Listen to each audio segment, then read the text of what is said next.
नमस्कार, जय हिंद, वंदे मातरम। साथियों, स्वागत है आपका हमारे YouTube चैनल पे। साथियों, मध्य प्रदेश पुलिस कांस्टेबल का आज का 10 नवंबर का एग्जाम हो चुका है और इस वीडियो में हम लोग ऐसे क्वेश्चन करने वाले हैं जो आपके फर्स्ट शिफ्ट में पूछे गए क्वेश्चन को एनालाइज करने वाले हैं। ठीक है, तो कौन कौन से इंपॉर्टेंट क्वेश्चन पूछे गए, तो वीडियो काफी इंपॉर्टेंट होने वाली है। वीडियो के अंत तक बने रहना है और किस टॉपिक से सबसे ज्यादा क्वेश्चन पूछे गए हैं ये आपको बताने वाले हैं। चैनल पर आप पहली बार विजिट किए हैं तो प्लीज चैनल को सब्सक्राइब कर लें ताकि आपको कल की वीडियो मिस ना हो। ठीक है, और इसकी पीडीएफ फाइल प्राप्त करना चाहते हैं, टेलीग्राम चैनल को ज्वाइन कर लें, वहां सारी पीडीएफ आप एक साथ डाउनलोड कर सकते हैं। यहाँ पे बहुत इंपॉर्टेंट आपके जो है टॉपिक पूछे जा रहे हैं। आपके एमपी जीके से बहुत सारे क्वेश्चन जो है पूछे गए हैं। साइंस का अलग ही लेवल आपका है, रीजनिंग से आपका जो है मैथ का क्या लेवल है, ये सारी जानकारी आपको स्टेप बाय स्टेप बताने वाले हैं। साइंस में आपके 15 से 14 क्वेश्चन आपके जो है पूछे जा रहे हैं, जिसमें आपकी केमिस्ट्री भी बहुत ही हार्ड पूछी जा रही है। आपके एमपी जीके का भी लेवल जो है बढ़ चुका है। बहुत सारे स्टूडेंट्स हैं जिसका स्कोर है यहाँ पे हम आपको डिस्प्ले करा रहे हैं। किसी स्टूडेंट का 52 नंबर, किसी का 54, किसी का 55, 61 ऐसे स्टूडेंट के नंबर आ रहे हैं। मतलब 70 से कोई भी प्लस स्टूडेंट नहीं जा रहा है। ठीक है, तो आप सभी को इसका एनालिसिस देख लेना होगा कि अगर आपका पेपर कल है, परसों है, नरसों है, तो सारे के सारे क्वेश्चनों को देख लीजिए कि आपके शिफ्ट में किस तरीके से क्वेश्चन बन रहे हैं। ठीक है, सबसे पहला क्वेश्चन क्या लिखा हुआ है, वेरी इंपॉर्टेंट क्वेश्चन है, क्वेश्चनों को ध्यान से पढ़ लेना है। बहुत ही इंपॉर्टेंट क्वेश्चन है, मध्य प्रदेश राजस्व मंडल की स्थापना कब हुई। चलिए, बहुत ही इंपॉर्टेंट क्वेश्चन है। चलिए फटाफट इसका आंसर बताइए, क्या होगा सही उत्तर, सभी को कमेंट करके बताना है। ठीक है, क्या होगा सही उत्तर, चलिए फटाक से इसका आंसर बताइए। पहला लिखा हुआ है आपका 1948, बी नंबर 1956, 1960, 1900 आपका 72। ठीक है, तो करेक्ट आंसर हम लोग बात कर लेते हैं। तो मध्य प्रदेश राजस्व मंडल की जो स्थापना है वो 1956 में की गई। बहुत ही इंपॉर्टेंट क्वेश्चन है। चैनल को सब्सक्राइब करके नहीं रखे हैं तो प्लीज चैनल को सब्सक्राइब कर ले ताकि कल की वीडियो आपको जो है मिस ना हो। अपने दोस्तों के पास इस वीडियो को ज्यादा से ज्यादा शेयर करें। नेक्स्ट क्वेश्चन है कि शुद्ध पदार्थ में कोई अन्य पदार्थ मिला देने पर उसके गलनांक पर क्या प्रभाव पड़ता है। बहुत ही प्यारा क्वेश्चन है। आप सभी क्वेश्चन को 1 से 2 बार जरूर पढ़ें और इसके बाद ही इसका आंसर दें। पहला लिखा हुआ है कि उसमें उसका जो गलनांक होता है उस पर क्या प्रभाव पड़ता है, तो बढ़ जाता है। बी नंबर आपका घट जाता है, अपरिवर्तित रहता है और पहले बढ़ता है और फिर घटता है। ठीक है, चलिए सही उत्तर बताइए, क्या होगा सही उत्तर आपका, फटाफट इसका आंसर बताना है। ये सारे क्वेश्चन आपके आज के शिफ्ट में स्टूडेंट के द्वारा भेजे गए क्वेश्चन है, टेलीग्राम ग्रुप, व्हाट्सएप ग्रुप के माध्यम से।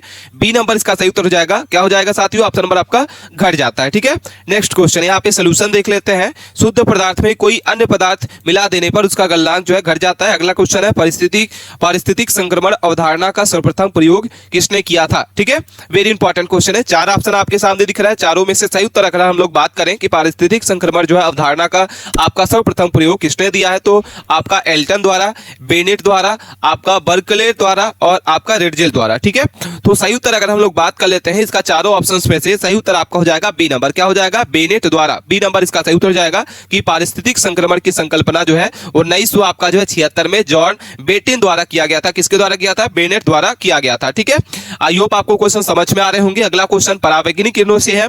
क्या लिखा हुआ है कि परावैंगनिक प्रकाश के संदर्भ में निम्नलिखित में से कौन सा कथन सही नहीं है।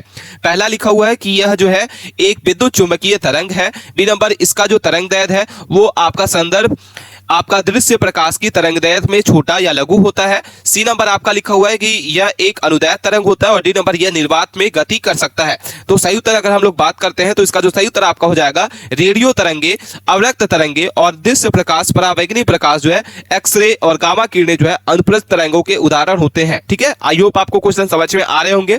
अगला क्वेश्चन देखते हैं, बहुत ही प्यारा क्वेश्चन है, क्वेश्चनों को ध्यान से पढ़ें। क्या लिखा हुआ है, महाराणा छत्रसाल की समाधि कहां स्थित है। क्या लिखा हुआ है, पहला लिखा हुआ महोबा, बी नंबर आपका ओरछा, सी नंबर आपका रायसेन और डी नंबर आपका दुबेला। ठीक है, तो सही उत्तर अगर हम लोग बात कर लेते हैं तो सही आप लोग सभी उत्तर को बताइए फटाफट। इसके आंसर को क्या होगा कि महाराणा छत्रसाल की जो समाधि है 18वीं शताब्दी में निर्मित एक अष्टकोठी संरचना में मध्य प्रदेश के छतरपुर जिले के आपके दुबेला में स्थित है। ठीक है, आई होप आपको क्वेश्चन समझ में आ रहा होगा। अगला क्वेश्चन देखते हैं, क्वेश्चन नंबर हमारे सामने दिख रहा है, हाइड्रोजन के जलने में संबंध प्रक्रिया है। क्या लिखा हुआ है, वेरी इंपॉर्टेंट क्वेश्चन है, हाइड्रोजन के जलने से संबंध प्रक्रिया है। क्या होगा सही उत्तर, पहला लिखा हुआ है जल योजन, बी नंबर सी नंबर आपका ऑक्सीकरण और डी नंबर आपका हाइड्रोजनीकरण। ठीक है, तो सही उत्तर अगर हम लोग बात कर लेते हैं कि हाइड्रोजन के जलने के संबंध प्रक्रिया क्या होती है, तो हाइड्रोजन के जलने से संबंधित प्रक्रिया ऑक्सीकरण कहलाती है। क्या कहलाती है साथियों, ऑप्शन नंबर आपका हो जाएगा करेक्ट आंसर आपका ऑक्सीकरण, सी नंबर इसका सही उत्तर हो जाएगा। आई होप आपको क्वेश्चन समझ में आ रहा होगा। क्वेश्चन नंबर 7 को देखते हैं। क्या लिखा हुआ है आपका 55वां अंतर्राष्ट्रीय फिल्म महोत्सव जो है में फोकस आपका जो है देश कौन सा रहा। बहुत ही इंपॉर्टेंट क्वेश्चन है, आप सभी को इसका आंसर जो है बताना होगा। बहुत ही प्यारा क्वेश्चन है। पहला लिखा हुआ है Japan, B number America, C number आपका ऑस्ट्रेलिया और डी नंबर आपका ब्रिटेन। ठीक है, वीडियो अच्छी लग रही है तो वीडियो को लाइक करके रखें। चैनल पे पहली बार विजिट किए हैं प्लीज चैनल को सब्सक्राइब कर ले ताकि आपको कल की वीडियो जो है मिस ना हो। अगर आपका पेपर कल है परसों है तो एनालिसिस करके सारे के सारे क्वेश्चनों को देख लेना होगा। इसका जो सही उत्तर आपका हो जाएगा क्वेश्चन नंबर आपका जो 7 है, करेक्ट आंसर आपका सी नंबर हो जाएगा ऑस्ट्रेलिया। क्या होगा साथियों, ऑप्शन नंबर आपका सी नंबर ऑस्ट्रेलिया इसका सही उत्तर है। अगला क्वेश्चन देखते हैं। इसके अगर हम लोग डिटेल के बारे में बात कर लेते हैं तो 55वां अंतर्राष्ट्रीय फिल्म महोत्सव का आयोजन जो है पणजी गोवा में किया गया और इसका फोकस देश ऑस्ट्रेलिया था। ठीक है, अगला क्वेश्चन क्या लिखा हुआ है, जंग लगने के लिए 3 घटक होने आवश्यक होते हैं। जो आपके पहला क्या लिखा हुआ है, हीलियम, हाइड्रोजन और नाइट्रोजन।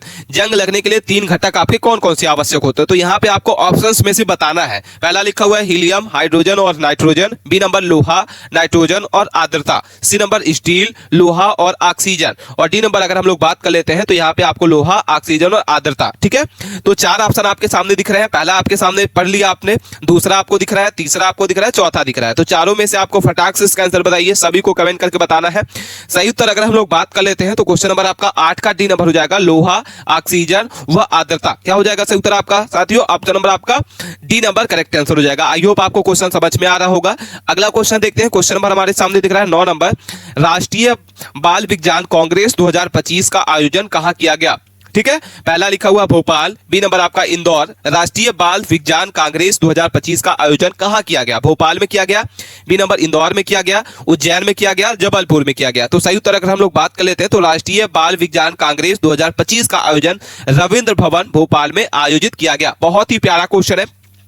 ये सारे क्वेश्चन आज के शिफ्ट में पूछे गए क्वेश्चन है। अगला क्वेश्चन देखते हैं। क्वेश्चन नंबर हमारे सामने दिख रहा है 10 नंबर, क्या लिखा हुआ है, मालवा विद्रोह के समय इंदौर का कर्नल कौन था। ठीक है, चलिए फटाक से इसका आंसर बताइए। बहुत ही प्यारा क्वेश्चन है कि आपका मालवा विद्रोह के समय इंदौर का कर्नल कौन था। तो पहला आपके सामने दिख रहा है, बी नंबर आपका दिख रहा है, सी नंबर दिख रहा है, डी नंबर दिख रहा है। ठीक है, तो चारों में से सही उत्तर अगर हम लोग बात कर लेते हैं कि मालवा विद्रोह के समय इंदौर का जो कर्नल था वो कौन था, ए नंबर इसका सही उत्तर हो जाएगा ड्यूरेंट। क्या हो जाएगा, ड्यूरेंट करेक्ट आंसर है कि मध्य प्रदेश के मालवा में हुए प्रसिद्ध मालवा विद्रोह के समय इंदौर का जो आपका गवर्नर था या कर्नल था वो आपका ड्यूरेंट था। ठीक है, अगला क्वेश्चन, क्वेश्चन नंबर हम लोग देखते हैं। क्या लिखा हुआ है कि पेनिसिलिन की खोज है किसने की। बहुत ही प्यारा क्वेश्चन है कि आपके पेनिसिलिन की खोज जो है किसने की है। पहला आपके सामने दिख रहा है एडवर्ड जेनर, बी नंबर आपका अलेक्जेंडर आपका फ्लेमिंग।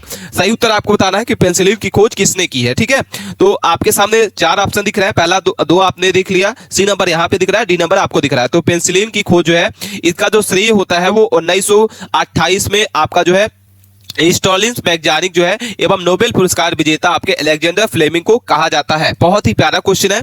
अगला क्वेश्चन देखते हैं। क्वेश्चन नंबर हमारे सामने दिख रहा है 12 नंबर कि किस विदेशी यात्री ने भारत का दौरा सबसे पहले किया। बहुत ही प्यारा क्वेश्चन है, चलिए फटाफट इसका आंसर बताइए कि किस विदेशी यात्री ने भारत का दौरा सबसे पहले किया। तो हेंग क्योंग ने, इसके बाद मेगास्थनीज ने, तो फ्यान ने और इंगेश ने। ठीक है, तो सही उत्तर अगर हम लोग बात कर लेते हैं तो मेगास्थनीज जो था वो भारत का दौरा सबसे पहले किया था। जो भारत का पहला व्यक्ति था, कौन था, भारत का पहला व्यक्ति था जो भारत के दौरे पे आया था। भारत का दौरा करने वाला सबसे पहला व्यक्ति आपका मैग्नेस्टी था। ठीक है, आई होप आपको क्वेश्चन समझ में आ गया होगा।